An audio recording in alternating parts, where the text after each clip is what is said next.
老公在朋友圈发了我的照片，就被老公的女朋友当成了小三。他抱着婴儿，还带着一群亲戚朋友将我堵在路上，说要教训我。不要脸的贱女人，居然敢勾引我老公！我打死你这个臭小三！一群人对我拳打脚踢，砸坏我的车，扯破我的衣服，我被打得浑身是伤，脑震荡，手骨折。最后我报了警，坚持追究到底，同时找人打了一份离婚协议书甩给渣男老公。要是没有我，你还不知道在哪条街要饭，也敢背着我养女人生孩子，给我滚！我的钱你一分都别想拿到。亲情长相守，真情在人间。大家好，我是秋兰，欢迎观看真情人间。我刚从车上下来，准备进去商场里面买东西时，就看到对面马路有群人气势汹汹地走过来，他们手上拿着手机和喇叭，像是在直播，喇叭还在喊着说要去教训小三。我摇了摇头，现在直播真是无奇不有，难怪流量那么好。突然我定睛一看，中间抱着婴儿的女人我认识，刘婷婷，她是我老公资助的大学生。老公的家庭条件不是很好，前几年他跟我说想要资助一些大学生读书，我以为他是因为淋过雨就想要为别人撑伞，所以很支持他。这个刘婷婷是他资助的大学生之一，我见过他的照片资料，他家里很穷，父母双亡，是他爷爷奶奶辛辛苦苦把他带大的。当时我还觉得他很可怜，让老公尽可能多帮助他一些，也当是做好事。看着他们朝我的方向走过来，我正想让开，就被人推了一把，差点摔倒。刘婷婷看着我，想跑，没门。然后她就对着手机镜头喊道：“你们看啊，这就是勾引我老公的小三。”我冷着脸说：“你们认错人了，我不是小三。”刘婷婷立即道：“没认错，我们要教训的人就是你，顾瑶。你们都不知道这个狐狸精有多离谱，不仅想拆散我的家庭，还想让我老公把全部资产转移到他名下。我老公是上市公司的总裁，长得很帅，这小贱蹄子就对着他发骚了。他把他怀里的婴儿对到镜头前，这是我跟我老公的女儿，6个月多了。这个狐狸精在我怀孕的时候就开始勾搭我老公，不要脸的贱东西。见他越说越离谱，我也没耐心解释了。刘婷婷是吧？我告诉你，不要胡说八道诋毁。我的话还没有说完，就被旁边的一个女人扇了一巴掌，顿时我的脑袋嗡嗡作响，险些站不稳。长这么大，我从来没被人动过一根手指，这会儿已经忍无可忍了，从包里拿出手机准备报警，不料手上的 LV 包包就被夺了过去，扔在地上踩。你这个臭小三，还不承认？不见棺材不掉泪，你妈没有告诉你不要当小三破坏别人的感情吗？真是贱，还不如小姐。他们抓住我的头发，用力扯着我头皮，我疼得冒冷汗。你们快放开我，我不是你们能动的人。可他们像是听不见我说的话，拿着手机对着我的脸，有些还疯狂地拍照录视频。涌进直播间的人越来越多，弹幕不断滑动，各种礼物刷屏，就应该给小三点颜色瞧瞧，警告他别随便钻男人的被窝。这个女人知三当三，败坏道德，被教训是活该。看起来长得还挺清纯的，没想到居然会当小三。刘婷婷看到后面这条评论便说：“你们不知道啊，这种表面看起来越清纯的女人，骨子里越是骚，见到男人就想张开腿。”刘婷婷的闺蜜附和道：“看她这副骚样就知道她当小三是惯犯。”说着，他们还盯上了我的车，这车是法拉利，好几百万吧。看来当小三是真赚钱啊。刘婷婷把手里抱着的婴儿塞给旁边的中年妇女后说：“她的车是靠出卖身体赚的钱买的，我们把车给砸了，然后他们去找来铁棍，不断砸我的车。我从未见过这么疯狂的人，毫无素质。”刘婷婷还抢走我的车钥匙，打开了车，把车上的东西都搜出来，扔在地上各种踩。不一会儿，他从后车厢拿出一个大礼盒。我蹙眉道：“我提醒你，这个青花葫芦瓶价值5000多万。这个葫芦瓶是上个星期我在拍卖会上面拍下来的，因为我爸喜欢，我准备晚上给他送过去，所以才会放在车里。”刘婷婷不屑地嗤笑：“当我不认识啊？一个破瓶子而已，还说什么几千万？笑死！”说完，他就把葫芦瓶砸在地上，笑得更大声了。我看着他以及所有被他毁坏的东西，冷笑道：“等你赔偿的时候，不知道你还能不能笑出来。”刘婷婷一巴掌扇在我的脸上，还想骗我？给我闭嘴！看到我身上戴的珠宝首饰，他又朝我伸出手，把耳环从我的耳朵上硬生生拽了下来。我痛得蹙紧眉心，肯定流血了。刘婷婷，你是疯了吗？我都说了我不认识你老公。刘婷婷刚想说话，她身上的手机就响了。她看了眼号码，露出甜蜜的笑容。是我老公，他肯定是打电话来关心我的。刘婷婷的闺蜜说：“你打开扬声器，让这个贱人听听看你老公对你有多好。”好。电话一接通，原本凶神恶煞的刘婷婷瞬间就变成了小绵羊，嗲着声音说：“老公，我抱着宝宝跟朋友在逛街呢。”手机那端的男人嗯了一声：“不要太晚回去，照顾好孩子。”我愣住了，我跟陈凯认识这么多年，他的声音我一下子就能听出来。在没有听到他的声音之前，我以为这一切都是因为刘婷婷弄错了造成的，可现在我脑海里像是有什么东西崩塌了。我看着挂了电话的刘婷婷问：“你有你老公的照片吗？”刘婷婷的表情很得意，打开手机相册，举到我面前：“贱人，睁大你的狗眼看清楚，这是我老公，他很爱我，你是抢不走的。”照片中，男人和抱着孩子的刘婷婷坐在沙发里，宛如一家三口。这个男人正是我的老公陈凯。看着熟悉的客厅，我的五指逐渐收紧。这栋小别墅是我前2年买的，没怎么住过，因为离公司太远了，我就重新买了另一套大别墅住。小别墅平时都是陈凯在管，最近半年，陈凯总说要出差，1个月回家没几天。我担心他整天忙工作太辛苦了，一回来我就给他煲汤补身体。可原来他不回家，是因为在外面早就有了另一个家，还是我花钱买的房子。虽然我跟陈凯在一起很多年了，他却一直待我如初，温柔体贴，勤奋老实。就是这样一个所有人眼中的好丈夫，居然背着我出轨，还生了一个孩子。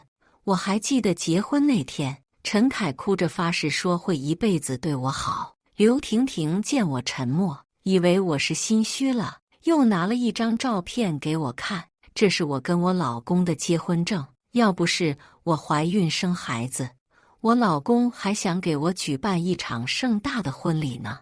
你这个贱人是羡慕不来的。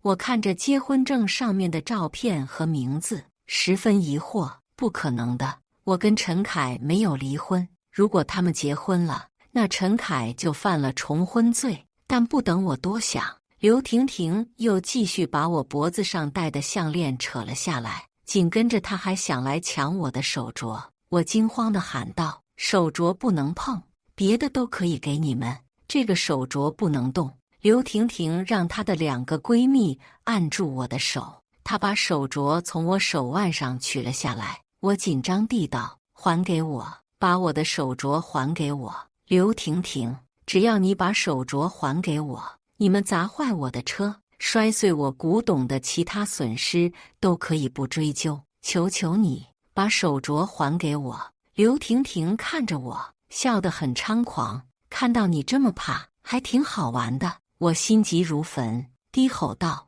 你知不知道这个帝王绿的手镯多少钱？1亿多。”刘婷婷一脸不屑：“你少糊弄人，随随便便一个手镯，你就说是价值1亿多？你以为我是傻子吗？”我握紧拳头：“这个手镯是帝王绿，有市无价，你赔不起的。直播间也有识货人，看色泽应该是真的帝王绿。”刘婷婷有些懵，刚才扇我耳光的中年女人捅了捅她的胳膊：“婷婷，不用怕，这个手镯要真像她所说的那样价值1亿多，她一个小三哪来的钱买这么贵的玩意？还不是你老公买给她的，那也是你们夫妻的共同财产呢。你想摔就摔，怕什么？”“没错，婷婷，你二婶说的对。”刘婷婷点点头：“对，这个手镯肯定是我老公送给她的，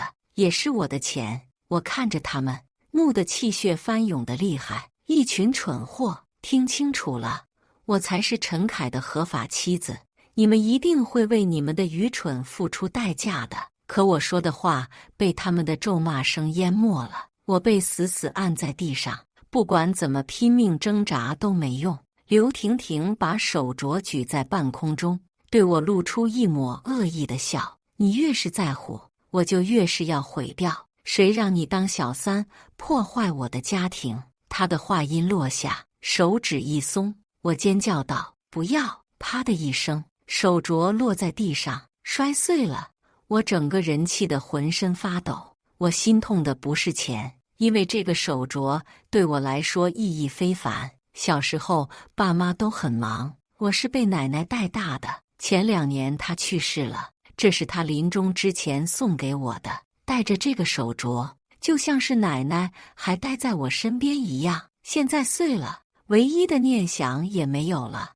我红着眼睛瞪着刘婷婷他们，气愤不已，咬牙道：“到时候就算你们跪着求我，把头磕破了，我也不会放过你们，一个都别想跑。”刘婷婷的表情恶毒：“姐妹们，看看这个贱人，到现在还在嘴硬，必须教训到她服软为止。”因为是在路边，围观的人也很多，我朝他们求救，但他们全都冷眼旁观。我绝望到了极点。刘婷婷他们为了打得更过瘾，将我拖进旁边的小巷子里，在四下无人的地方，他们的动作更加肆意妄为，一直在扯我身上的衣服。我死死地攥进衣角，幸好现在是冬天，我穿着大衣还有打底毛衣，不容易被扒下来。别碰我，你们这样是犯法的。其中一个满脸横肉的女人恶狠狠地戳着我的脑袋：“你一个小三，还有脸跟我们讲法？”见我的衣服扒不下来，他们觉得不够解气。有妈生没妈教的贱人，看人家老公有钱，是上市公司的总裁就想抢，我现在就撕烂你的脸，看你以后还怎么发骚勾引男人。我迅速躲开他的手，脸没有被抓伤，却被扯下一缕头发，疼得我倒吸了一口冷气。这群疯婆子真是有病，我一定会让你们后悔今天的所作所为。闻言，他们开始对我拳打脚踢，刘婷婷甚至还把脚直接踩在我的手臂上面，我疼得脸色煞白，她却得意洋洋：“你骂呀，你刚才不是还很嚣张？我看你这个贱人还能不能骂出来？当小三会遭报应的。”我想反抗，只是他们太多人了，我被牢牢按在地上，无法动弹。我看着刘婷婷道：“你现在马上打给陈凯，问清楚我是谁。”刘婷婷抓着我脑袋去撞地面：“你还能是谁？一个死小三！别以为我不知道，你是想让我老公来救你。我告诉你，少做梦了，就算天王老子来了，都救不了你。”弹幕有人问：“这样打人是不是不太好？”刘婷婷踩着我手臂的力道又重了几分，指着我的脸说：“这个女人一看就不安分，我今天要是不让她长记性，她以后还会去勾引别的男人，说不定就是你们的老公。我这可是在为广大女性着想，做好事啊！”评论区里面的人立即表示赞同，这种女人败坏社会风气，就应该被狠狠打一顿才能老实。要不是我现在在上班，非得冲过去打她2巴掌不可。想当初我老公就是被小三勾了魂，抛弃我跟儿子，我对小三零容忍。得到鼓舞的刘婷婷气焰嚣张到了极点，把我往死里打。这辈子我从没有像现在这样愤怒过，死死地咬着唇。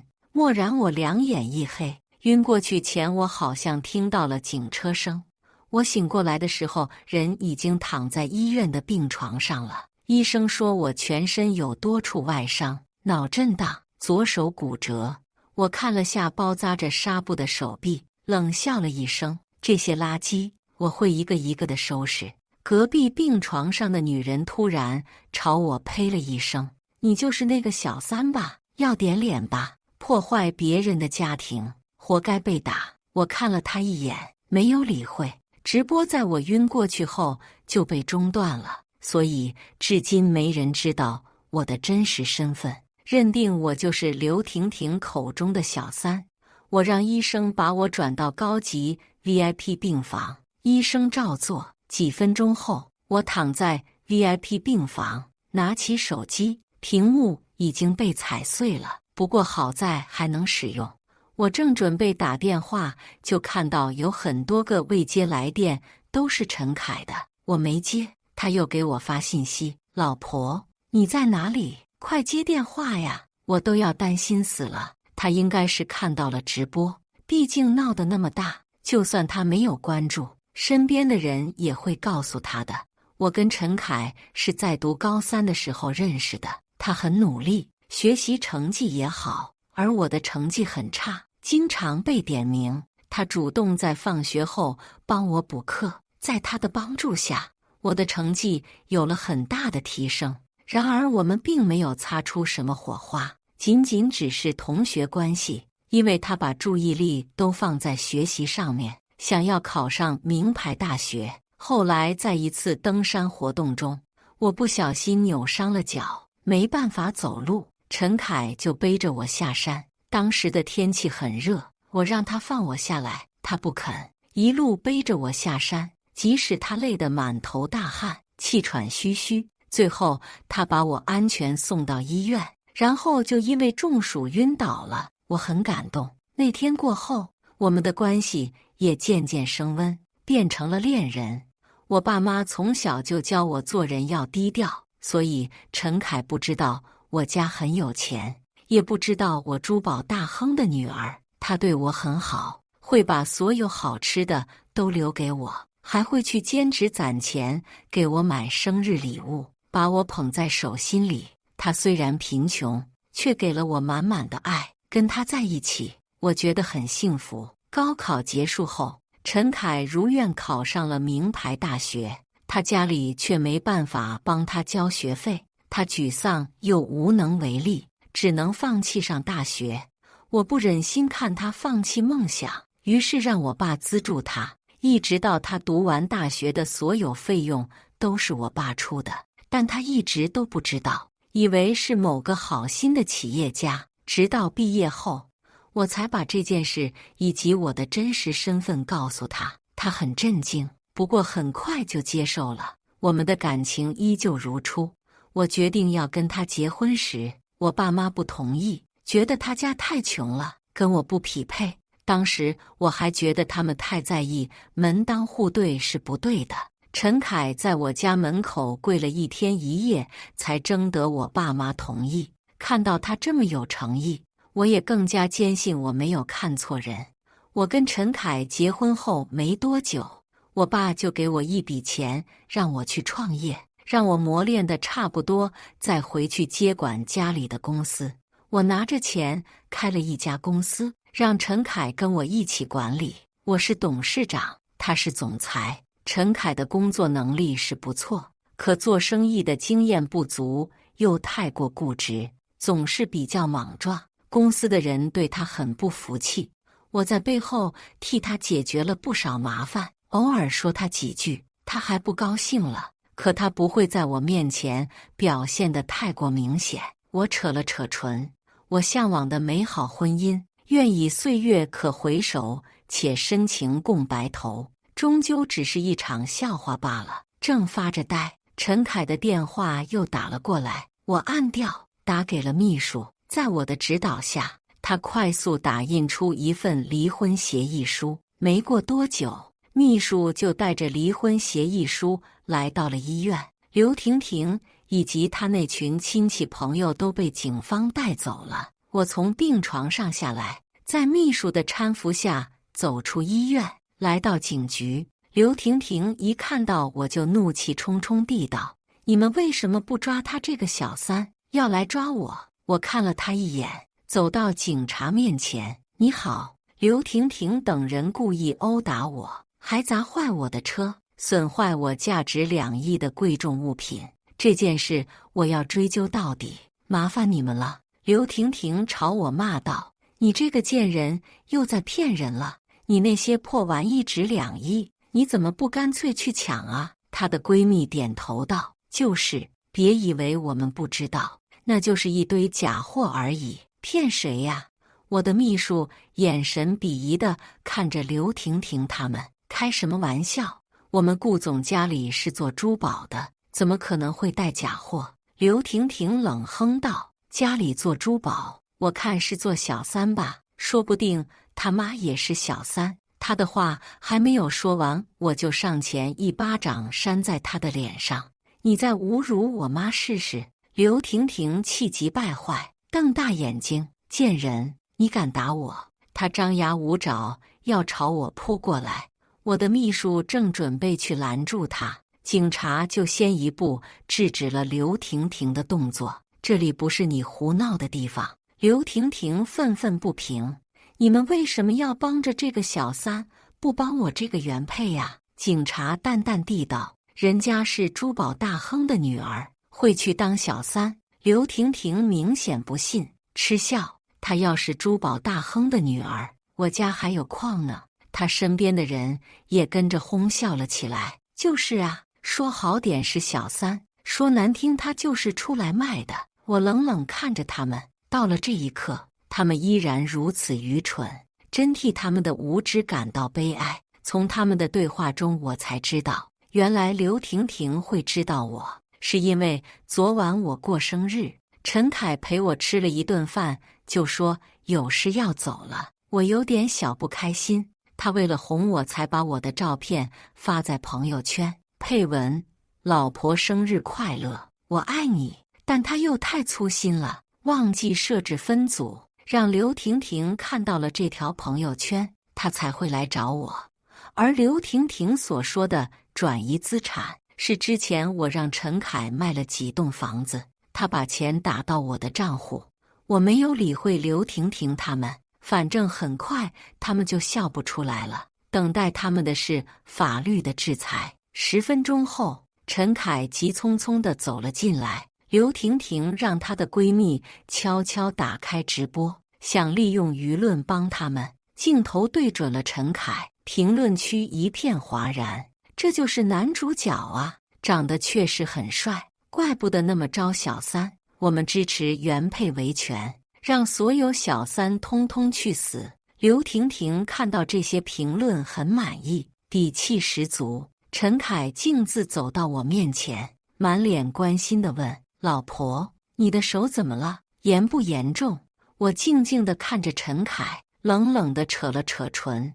难道他还想继续在我面前演戏骗我吗？刘婷婷一猛，朝陈凯喊道：“老公，我在这里呀！”陈凯没理刘婷婷，他表面上看起来还算镇定，不过仔细一看就会发现他后背的衬衫已经被汗水浸湿了。现在的天气这么冷，一般是不会流汗的，说明他其实很紧张。他温柔地注视着我：“老婆，你听我说，事情不是你想的那样，给我机会让我解释好吗？我冷笑道：解释你怎么出轨，拿我的钱，用我的房子养小三生孩子吗？见状，刘婷婷扑了过来，抓住陈凯的手臂：老公，你是不是认错人了？你的老婆是我呀，你究竟怎么了？陈凯甩开他：你给我闭嘴！顾瑶才是我的老婆，我跟她是合法夫妻，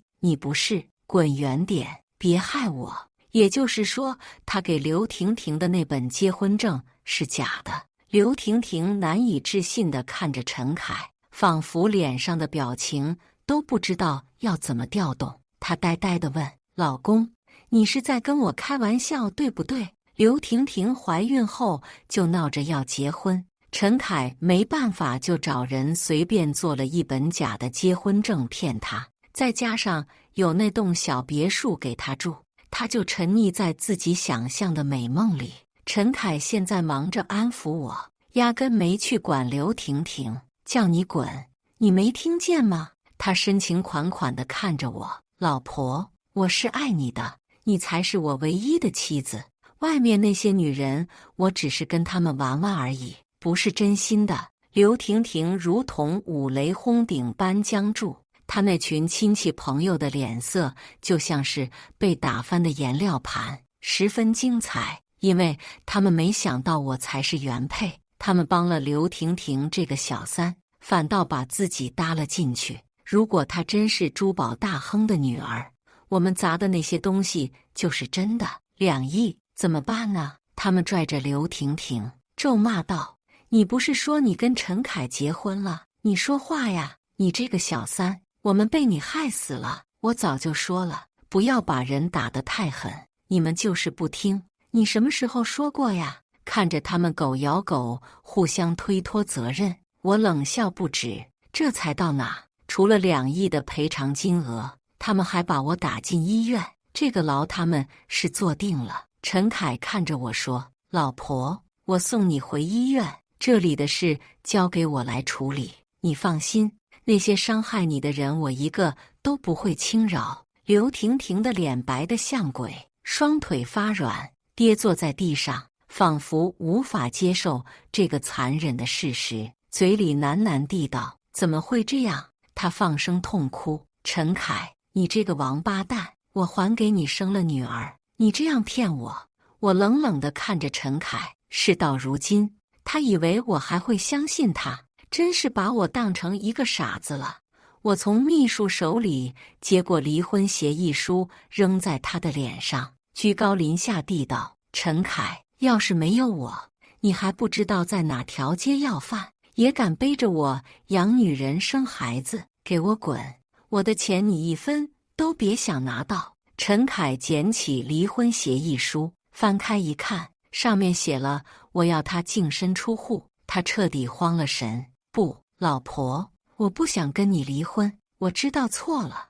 我知道陈凯并没有意识到错误，他是怕他会一无所有，毕竟他现在所拥有的一切都是我给他的。离婚后我全部收回来，他就会变成原来的穷光蛋，就算他想分我的财产也是不可能的。光是他出轨这一条，我家公司的法务就能把他锤死。评论区炸了，搞了半天，这所谓的原配才是真正的小三呐！卧槽，这反转真是让人猝不及防。看来以后不能随便站队了，什么总裁，就是一个吃软饭男人。人家可是珠宝大亨的女儿，打他的那群人要遭殃了。自此，所有真相大白。陈凯还想继续纠缠我，我伸手把他推开，然后朝门口方向走去。至于刘婷婷他们，我没有再多说什么。证据确凿，警方自然会判断，给我一个公正的结果。我回到了医院，叫了2个保镖守在病房外面，不让陈凯进来，还吩咐家里的佣人把他的东西收拾出来扔掉。关于离婚的事，我全权交给律师去处理，不再出面。但陈凯始终拒绝签字，他不肯同意离婚，一直打电话发信息骚扰我。我把他的电话拉黑了，让律师直接走诉讼流程，这婚非离不可。我爸妈知道陈凯的事后非常气愤，让我快点跟他离婚。现在想想，当年我爸妈不让我嫁给他是对的，不过没关系，我输得起。婚姻就跟做生意一样，出现差错不要紧，最重要的是要懂得及时止损。1个多星期后，我出院回到家，陈凯还不死心，他跪在我家大门口，想故技重施感动我，真是可笑。我让门口的保安把他赶走，因为前段时间住院耽误了不少工作。这天晚上，我在公司加班，陈凯突然冲进我的办公室，他整个人看起来很憔悴狼狈，眼窝凹陷，下巴满是胡渣。我冷漠道：“出去。”公司的安保一向做得很到位的，只是陈凯对公司太熟悉了，所以才能轻而易举进来。他走到我面前跪了下来，痛哭流涕地问道：“老婆，你真的不能再给我一个机会吗？”我站了起来，冷声说：“陈凯，你再不出去，我就叫保安了。”陈凯的脸色一变，他迅速站了起来，不知道从哪里掏出一把水果刀，抵在我的脖子上。我蹙了蹙眉心：“陈凯，你是不是疯了？”陈凯看着我：“顾瑶，我不就是在外面养了个女人，你就把我逼上绝路，至于吗？哪个成功男人不在外面找女人？”我被他的话给气笑了。他出轨可真是出得理直气壮啊！别人是别人，我就是不允许我的丈夫背叛我，所以你给我滚！陈凯咬牙切齿地道：“顾瑶，我忍你很久了，你以为你算什么东西？要不是你会投胎，家里有钱，当初我根本不会跟你在一起。结婚这么多年，你处处压制我，公司的事也是你说了算，我活得就像是一个窝囊废。我原以为他是喜新厌旧，一时不能管住下半身而已，没想到他对我的感情也是假的，他是装的，他并不爱我，而是把我当成了跨越阶级的垫脚石。如果我不是我爸的女儿，家里没钱，他不会跟我在一起。想到这里，我就一阵细思极恐，说不定在读书的时候他就知道我的身份了，是故意接近我的。陈凯，我对你怎么样，你心知肚明。放屁！陈凯的情绪很激动，有种疯癫感。顾瑶，别以为我不知道，你就是把我当成一条狗在使唤，你从来就没有爱过我。我微微一怔，终于明白他为什么会跟刘婷婷在一起了。上次我就看出来了，刘婷婷很爱他，还对他百依百顺，不只是因为觉得他有钱，而是真的对他死心塌地。而我自小就被当作公司继承人培养，理智清醒，独立性强，觉得夫妻之间的关系是平等的，应该彼此尊重，表达感情也比较含蓄。所以即便再爱陈凯，也不会像其他女人一样撒娇卖萌，这些在陈凯看来就是不爱他。到了这一刻，我才发现我跟陈凯从一开始就不适合，我们三观不一致，不同频。陈凯，你现在到底想干什么？陈凯对我的话置若罔闻，他把我带到了天台，还打电话给我爸，拿我威胁道：“你们立刻去给我准备2000万现金，还有1辆直升飞机，否则我就把顾瑶扔下楼。”我爸立刻就答应了。我看着陈凯，他真是疯得不轻，可眼下我不能跟他硬碰硬，要保持冷静。陈凯，你先放开我，你想要的我都会给你。陈凯凶狠地瞪着我，你以为我会相信你吗？顾瑶，你别想着耍心眼。不到半小时，我爸妈就赶了过来。陈凯，你放开瑶瑶，钱我们已经带过来了，直升飞机也在来的路上，你把瑶瑶放了，有话好好说，别伤害她。陈凯看到钱，眼睛发光，转头对我爸妈说：“快点把直升飞机开过来，不然顾瑶必死无疑。”我爸连连点头，我妈捂着嘴哭泣。我看着我爸妈，眼角酸涩，不是因为害怕，是自责，不应该让他们一把年纪了还要担心我。倏然，我眼角余光瞥到旁边有个黑衣人在靠近，应该来救我。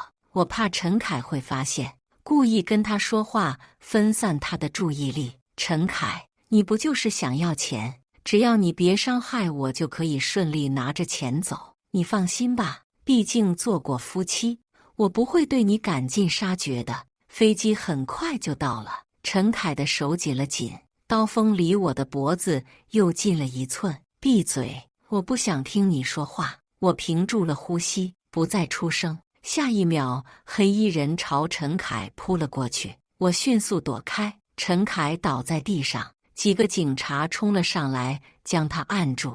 我妈快步走过来，抱住了我。瑶瑶，没事了，没事了。我抱着我妈，松了一口气，感觉像是死里逃生一样。几天后，我才知道，原来那天晚上陈凯被抓后还想逃跑，不料脚一滑，从楼梯摔了下去，摔到了脊柱，伤得非常严重，瘫痪了。最后，刘婷婷他们都被判了刑。人总是要为自己做的行为负责。感谢大家的观看，欢迎大家在下方评论区讨论。如果你喜欢这类故事，记得点击订阅《真情人间》，并分享给更多的人，这会对我帮助很大。再次感谢大家的观看。